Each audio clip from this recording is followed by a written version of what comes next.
Hello दोस्तों, आज की मेरी स्टोरी है मकर संक्रांति।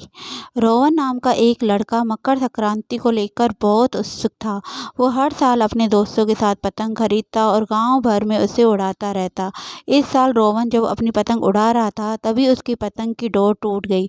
हवा इतनी तेज थी कि वह पतंग जो पास के एक जंगल की तरफ जाने लगी। रोहन के पास वही एक पतंग थी तो वह उसे लेने के लिए भागा। रोहन जंगल में जाने से बहुत डर रहा था क्योंकि उस गाँव में ऐसा कहा जाता है कि बहुत पहले मकर संक्रांति के दिन एक औरत की वहां पर मौत हो गई।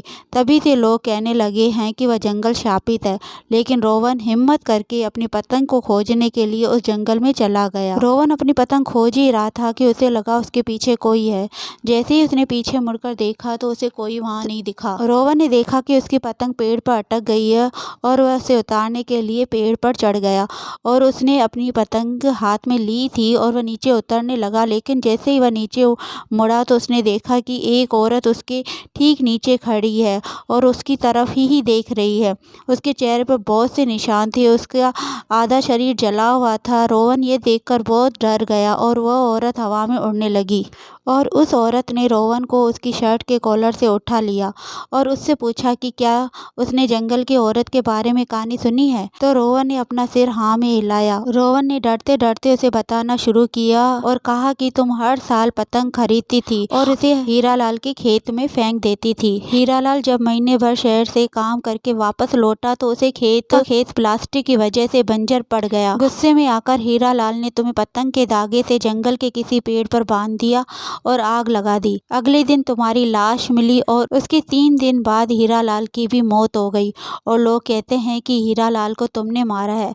बस इतना ही पता है। चुड़ैल ये सुनकर गुस्से में आ जाती है और रोहन को जमीन पर पटक दिया और पतंग में लगी डोर से रोहन को पेड़ से बांध दिया और रोहन को कहने लगी कि हीरालाल ने मुझे पेड़ से बांधकर जला दिया। लेकिन जो असली कहानी है वो किसी को नहीं बताई।